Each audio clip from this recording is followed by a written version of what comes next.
Assalomu alaykum hurmatli obunachilarimiz. Bugun sizlarga Safiya modelimizda har xil ranglardan ko'rsatib o'taman. Videoni oxirigacha ko'rib, like bosib, obuna bo'lib qo'yish esdan chiqmasin. Kommentariyaga o'z fikringizni yozib qoldiring. Mana uголокlarga e'tibor berasizlar. Bir-biridan chiroyli ranglarda tayyorlab qo'yganmiz. Mana uyingizga moslab, bundan tashqari xohlagan rangingizda ham tayyorlab beramiz. Uголокlarimiz razmerlariga keladigan bo'lsak, 440 ga 240 razmerda bo'ladi. Komplekt 4 tadan puflarni ham qo'shib beramiz. Puflar ham katta-katta qilib ishlangan, bemalol o'tirishligi uchun.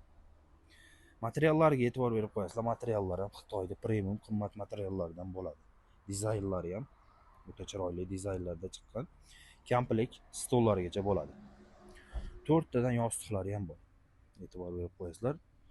Mana xohlagan rangingizda tayyorlab beramiz. Kimga qanaqangi rang kerak, kimga qanaqangi rang yoqadi, kommentariyaga yozib qoldiringlar. Bizda butun O'zbekiston bo'ylab dostavka mutlaqo bepul. Mana shu uголокimizni $770 ga uyingizgacha yetkazib beramiz. Bizni kim qayerdan kuzatyapti, shu haqida ham kommentariyaga yozib qoldiringlar. Uголокlarimizni dizaynlari o'ta chiroyli qilib ishlangan. Uni oyoqlari plastmassa quyma oyoq bo'ladi. Oyoqlar ko'pchilik so'rashadi. Quyma oyoq baquvvat bo'ladimi deyishganlar uchun mana quyma oyoqlar o'ta baquvvat oyoq chiqadi. Stollarimiz razmerlari 270 ga 90 santlik bo'ladi. Sidinalarimizni kengligiga e'tibor berasizlar. O'ta chiroyli. 55-60 razmerda chiqadi. Bemalol mazza qilib mehmonxonada o'tirishga qulay variant.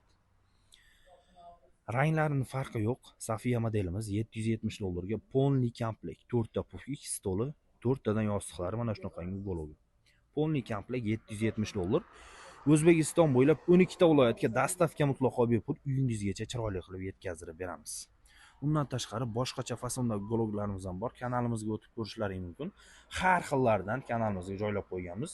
Shu videoga bittadan like bosib, kommentariyaga o'z fikringizni yozib qoldiring. Hammaga rahmat.